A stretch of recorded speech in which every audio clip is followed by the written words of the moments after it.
Hey, what's up, everybody? This is the Helpful Hacker, and today we are going over the Incident Response Fundamentals room from TryHackMe. So we're going to jump right in and get started with task number 1. So this is just going to introduce us to what incident response is, and as the name suggests, pretty straightforward. If there is an incident, we need someone to respond to it, right?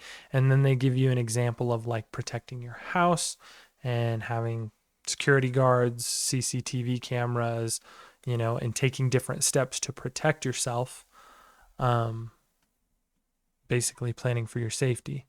But other than proactive measures, like all the stuff they mentioned there, what would you do if someone actually successfully got into your house, right? Once your house is actually under attack, right? Because setting up cameras and guards and whatever else, locks on the windows and stuff, that's all before anything bad happens. Now something's bad has happened. Now what do you do, right? That's kind of what incident response is, right? It's once someone has already tried to do something, action needs to be taken. What do we do? So they relate this back to cybersecurity. They talk about cybersecurity incidents, right? So we need to plan for those. And to plan for those incidents, we have incident response teams that are oftentimes part of the SOC or the Security Operations Center. So you can read through those examples that I already kind of summarized. And then we have our learning objectives. This is everything that we're going to be learning about. Read through that. Make sure you've done the Intro to Defensive Security room. They say that's a room prerequisite. And mark complete. And with that, we're done with task 1. Now it's on to task 2. What are incidents? So, incidents in the world of cybersecurity. So when you have a device, a computer, web server, cell phone, whatever, it's doing a lot of stuff. Okay. So not only is it doing the stuff that we're telling it to, maybe you're sending emails, or maybe you're opening emails, or maybe you're surfing the web, watching videos, downloading an online file, doing whatever. So all that is happening. But then you have all the stuff in the background, right? And there's going to be all these processes running in the background that you don't interact with at all, but they're functioning to like make your device work, or else it wouldn't work the way that it does. So there's all these processes that are happening. There's the ones that you know about because you're the one doing it. And then there's other processes that you don't even know about because they're just happening in the background. And basically, these events or these processes, they generate a huge number of what are events, right? And basically what an event is each one of these processes is tracked. So on your computer, whenever you do something, on most computers, you can probably alter the settings so this isn't the case. But on most computers, because most people aren't messing with those kind of settings, the average person is on their computer, cruising the web or whatever, and everything that they're doing is being logged. Okay. And like I said, there's all this stuff that's going on in the background, and all of that is being logged too. So you get this massive number of logs that just describe everything that's happening on your computer. So what do we do with these, right? Now, what these logs do is they keep track of everything. So if something were to happen, we could go back and look through these logs and figure out, hey, why did this computer get hacked, right? We could go through and see everything the computer was doing because it all gets tracked in these logs. Now the problem is the logs are so large that we really need kind of something to help us. And so that's where we have security solutions. In this case, the one that they're mostly referring to here is called a SIEM or a SIM. And we'll talk more about that in a second. But basically what it does is it takes all the logs and it just combines them together in one place. And then it tells you if anything bad happened. So it automatically looks through the logs for you and it says, hey, we're going to tell you about these important things and all this not important stuff. We're going to just, not tell you about it. So it kind of helps us dig through all of this information that is just massive. So that's a little bit about kind of incidents and how they get tracked. How do we know about them? That's why, because we have these processes, we have these logs, and then we have a security solution that looks through those logs for us. And if it finds something bad, it tells us about it, and then that becomes an incident, right? So that's kind of the flow. So once we actually have an incident, there's kind of a couple of things that can happen. You can have a false positive or a true positive. So a false positive is when you get informed. So you have, your security solution tells you, hey, here's this bad thing that's happening. Take a look. And then you look at it and you realize, oh, that's not a bad thing. I actually know why that's happening. That's supposed to happen. It's totally fine. So in their example, they talk about a security solution gives off an alert to us that a high amount of data is being transferred from one system to another. Oh no, that's a lot of data. So what's happening? That's suspicious. But we know, hey, that's actually just a backup process to a cloud storage service. And that's totally fine. We pay for the service. We know it's happening. It's totally legit. So that would be a false positive because it's not actually a problem. Now, a true positive is a real problem. So this would be something like you get a phishing alert, and then there was an actual phishing email sent with a malicious attachment that somebody downloaded. That whole scenario is a true positive, right? That's an actual problem. And so here they're saying that the true positives are what's referred to as incidents. Earlier, I kind of referred to all of them as incidents. Again, kind of different terminology there. So maybe the better word here would be alerts, right? So all of this data gets put into logs, and then our security solution provides us with alerts. And if that alert is a true positive, then it becomes an incident.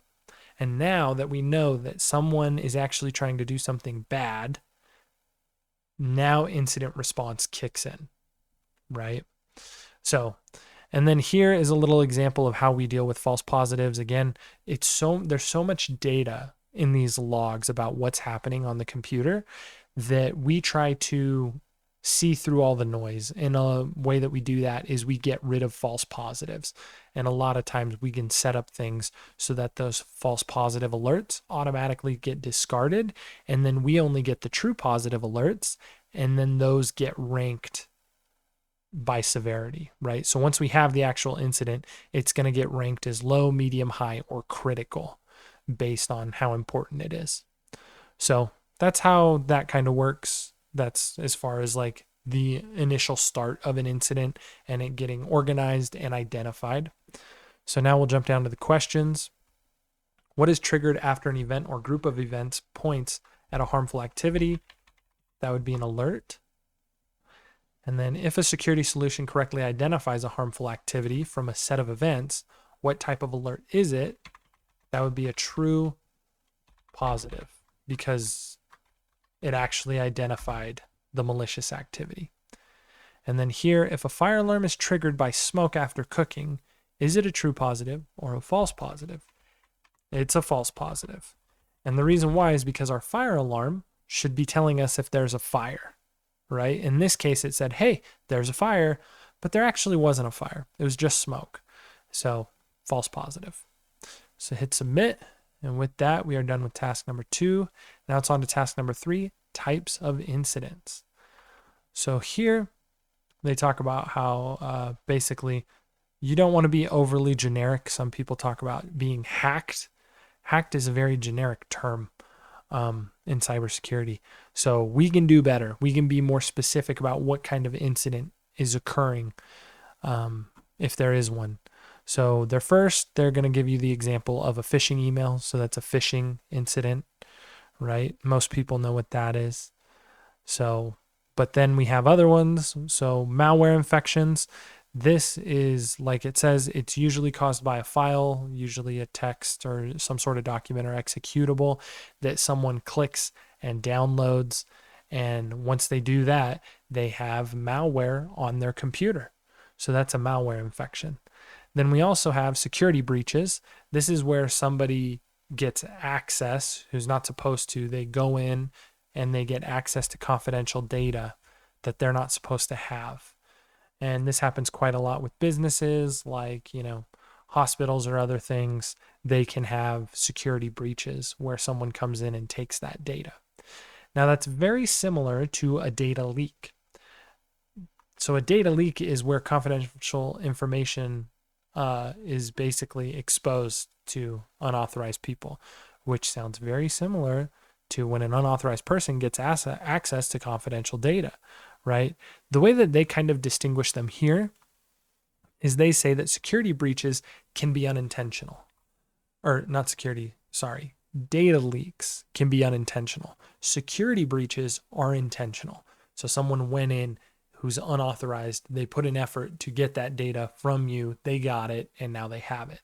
A data leak, that could be the case, but also it could be something like maybe someone accidentally hits reply all to an email, and inside that email, they have some proprietary information in there or something. And so that's an accident, right? An employee accidentally leaked that data. So that's a data leak. Then you have insider attacks, which are always interesting. You occasionally hear about them on the news. The example they give here is like an employee infecting a whole network on his last day of work. So that just basically, insider attack just basically means someone from the inside is doing this. They're usually disgruntled in some way. A cool one is they're called logic bombs. And this is where basically you plant malicious code on a system somewhere and it sits there and it doesn't do anything until specific conditions are met, and then it goes off. So, employees have done stuff like this before where they know they're going to get fired, so they plant a logic bomb and then they get fired, and then a couple weeks, couple months later, the logic bomb goes off and it does a lot of damage to the company. So that's an insider attack.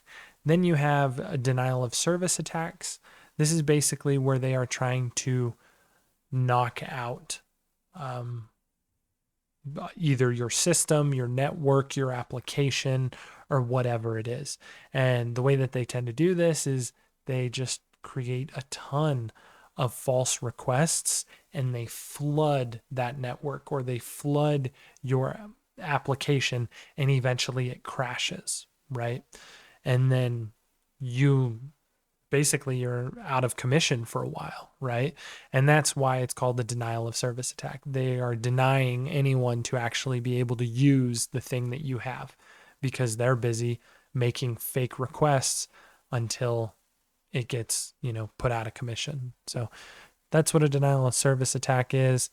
And then this basically just kind of reiterate what we've already talked about, gives you an example with XYZ Corporation. Talks about data leaks and denial of service attack. But again, we kind of went over all that. So we'll jump to the questions. User system got compromised after downloading a file attachment from an email. What type of incident is this? That is going to be malware infection, right? Because they're downloading an email. So chances are that's where the malware is coming from. Then what type of incident aims to disrupt the availability of an application? Denial of service. Sweet. And with that, we are done with task 3. Now it's on to task number 4, the incident response process. Okay.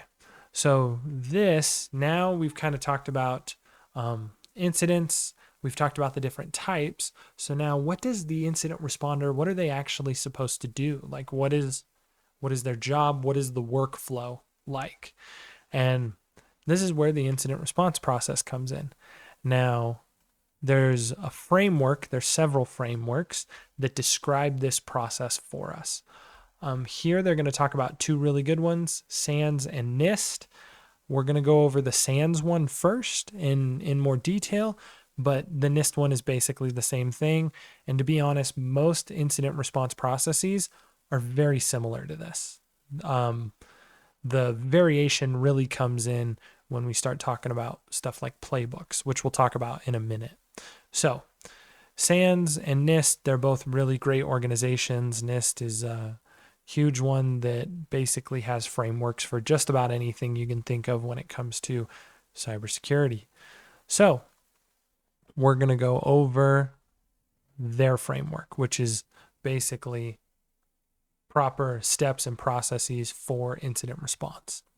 So the SANS incident response framework has 6 phases. Phase 1 is preparation. This should be pretty self-explanatory. If you're going to do incident response, you need to be prepared. You need to have a plan. What are you going to do, right? You need to make sure that you're doing everything you can, that you have the proper resources to handle an incident, the proper security solutions, all that stuff. They give an example here of conducting awareness training for employees. That's a form of preparation, right, for incident response, because that will help with incident response, right? If an employee can identify the actual incident for you, makes things all the more easier. So yeah, first phase, pretty straightforward, preparation. Then you have identification. So this is where you're actually identifying the incidents, right? And so the example they use here is the security team noticing a huge amount of data being sent out from one host, right? So what are they really watching to perform this identification step? Here, they're watching network traffic, right? And they saw the huge spike, so they know, oh, wait a minute, that's suspicious. Another thing is they're going to be looking at logs, right? Firewall logs, for example. They could be looking at CPU usage on all their different endpoints, right? If there's an endpoint that normally doesn't have really high CPU usage and all of a sudden it shoots up and it maintains this high CPU usage, that could be something as well. So all of those things are used to help them identify these actual malicious incidents. Now, let's say you actually found one, right? Once you identify the malicious incident, what do? Containment is step 1. So you basically try to minimize the impact of the incident. And you can do that by isolating the machine. You could do that by turning off accounts, right? If an employee gets hacked and all of a sudden someone has access to all of their work accounts for whatever suite you're using. Maybe it's all of their Gmail stuff, so they have access to calendars. They have access to the drive that has a bunch of private information on it. So you could remove, those accounts or disable them. Another thing is you could isolate someone from a network, right? You could take a whole chunk of your network and just cut it off if you needed to. So here, the example they use, they isolate the host from the network. So they remove just the one host off the network. But like I said, you could take more drastic steps. If you're worried that maybe it's spread already, you could cut off a whole portion of your network if you needed to. So that's all containment, right? Trying to keep it where it's at and not let it go anywhere else. Then once you've contained it and you kind of have an idea of where it is, it's time for eradication, which is basically the removal of it. So let's say, again, someone gets hacked, an employee, they have a computer. Let's say you do a really good job with containment. You shut down all their user accounts and you remove their computer from the network so it doesn't have access to anything, doesn't have internet access. So everything is isolated to that one single host. Then what you could do is, in their example, run a deep malware scan on the system and see if you can remove the malicious software, right? And maybe it's, if you're really smart and you have backups, which we'll talk about in the next step, recovery, you could just wipe the whole system, right? And you've eradicated the threat. So then the next step is recovery. So if you wiped a whole system, right, hopefully you have snapshots or some sort of backup so that you can restore it, right? So that's what recovery would be, is getting everything back to where it needs to be. So maybe that's reinstating the user account for your employee. Maybe that's reconnecting them to the network, whatever it is, you got to do the recovery of that. And then at the end, they have lessons learned, which is basically at the end of an incident, you go through and you say, okay, well, why did this happen? Why? Maybe we didn't detect it soon enough. If so, why? Or maybe we could have responded better. How do we do that in the future? What could we do better? So that's all the lessons learned. And so those are the 6 steps. Pretty straightforward, right? So they have that little cycle. Now, that was SANS. Now, the NIST framework just keeps it a little shorter. Instead of 6 steps, they break it down into 4. They have preparation, detection and analysis, containment, eradication and recovery, post-incident activity. And here's how they relate, right? So it's pretty much the same thing. They just give it slightly different names, but all the same steps are still taken pretty much. So different organizations can use these frameworks from NIST or SANS, and there's other frameworks out there as well, to build out an incident response process for that specific organization. And that's called basically your incident response plan, right? Once you get that all put together. And that's important to have. So you can read through this last bit, and now we'll jump down to the questions. The security team disables a machine's internet connection after an incident. Which phase of the SANS incident response lifecycle is followed here? This is containment. Can't spell. Containment. There we go. Because they're isolating it, right? That's part of containing the threat. And then which phase of the NIST corresponds with the lesson learned phase of the SANS?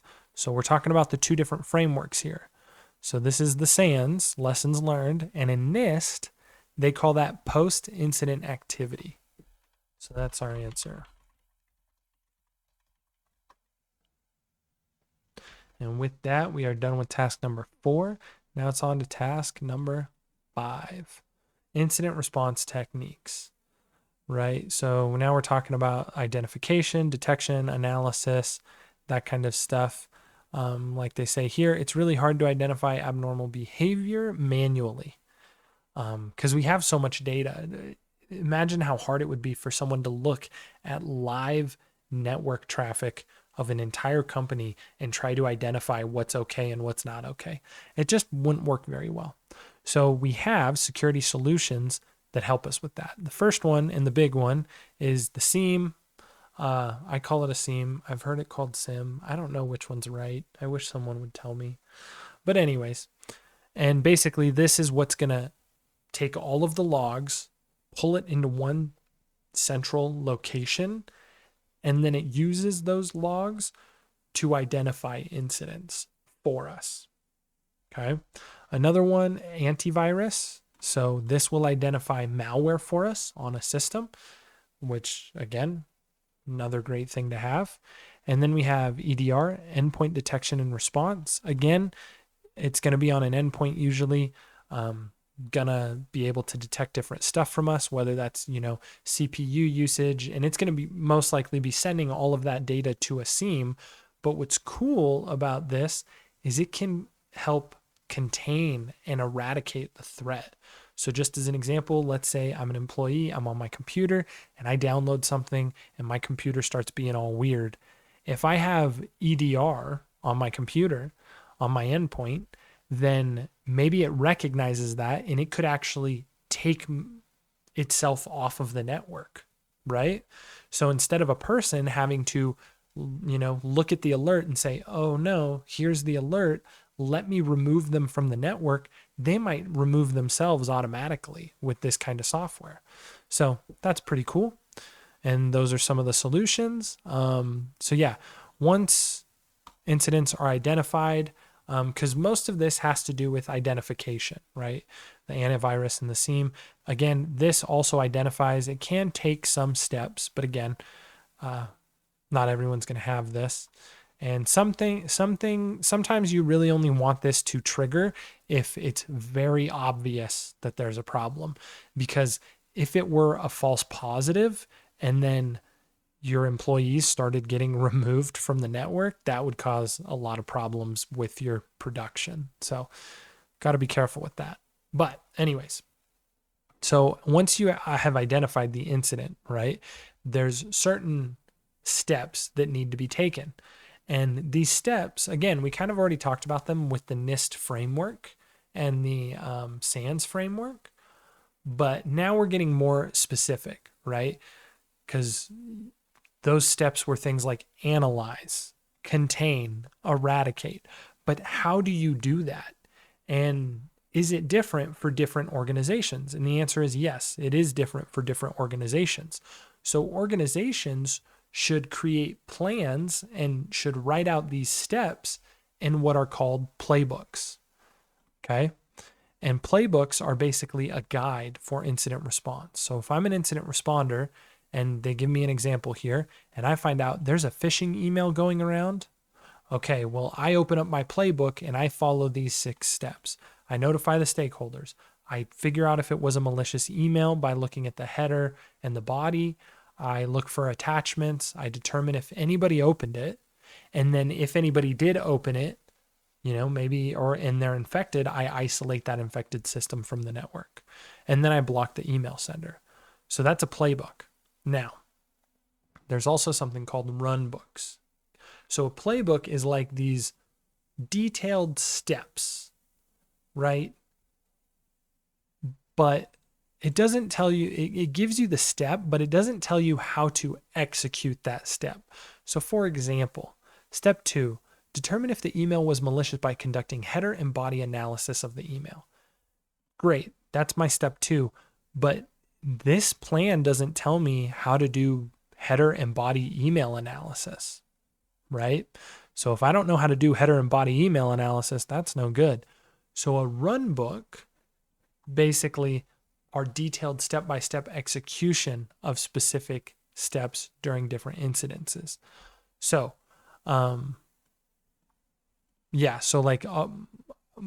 my understanding, a run book might tell you how to do email analysis. Whereas a playbook, it's not going to tell you how to do the email analysis. It's just going to tell you, hey, you need to do the email analysis. And the run book, it's not going to give you a comprehensive response for an incident. That's what the playbook does. It takes you from the beginning of the incident all the way to the end of the incident. Whereas a run book, it's just going to tell you, maybe how to do one specific step of that playbook. So, yeah, run books, playbooks, that's the difference. Now we'll jump down to the questions. But before we answer this question, if you guys have found this video helpful, please give it a like and subscribe. That helps me out a lot. And if you're finding the videos really helpful, please consider becoming a member as well. So with that, we'll get back to the question. Step-by-step comprehensive guidelines for incident response are known as what? Playbooks. And the key word here is comprehensive guidelines, because this is pretty darn comprehensive. It tells you all the steps you need to do, and it takes you from the beginning all the way to the end. A run book, it might give you detailed steps again on isolating an infected system from the network. How do I do that? That would be a run book, but it's not comprehensive for the whole incident. So that's why the answer here is playbooks. Now we've finished task 5. It's on to task 6. So this is our kind of practical example here. So lab work incident response. In this task, we're going to initiate an incident by downloading an attachment from a phishing email that contains malware. And then we're basically going to walk through the incident. We're going to want to answer some of these questions. How many hosts are infected?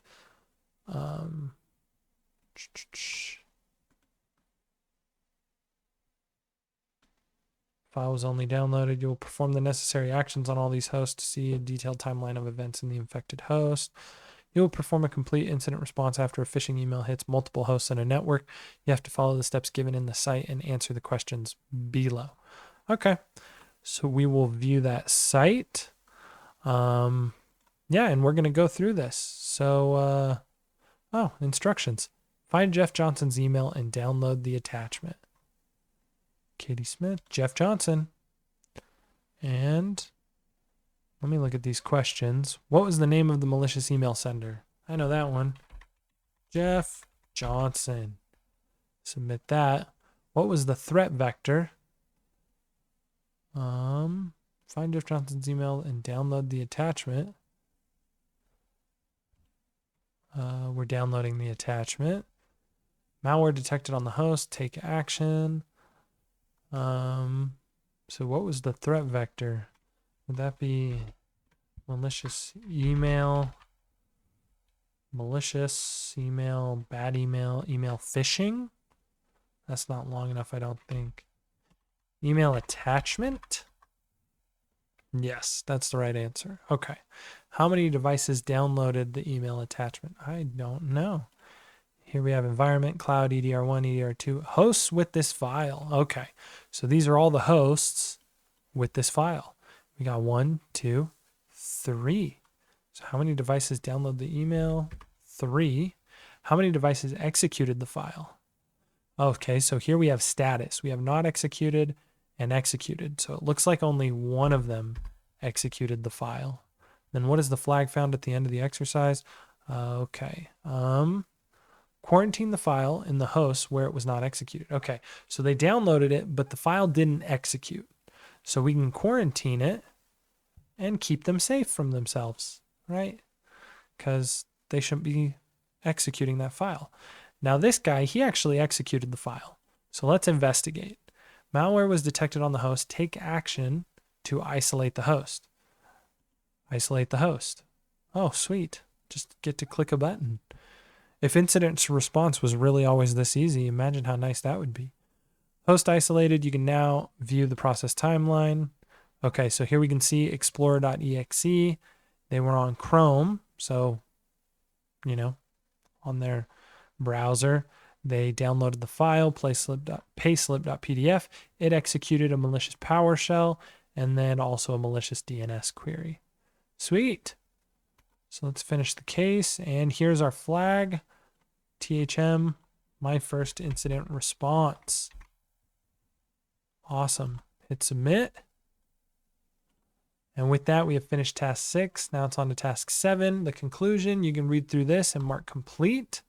And with that, we have finished the incident response fundamentals room from TryHackMe.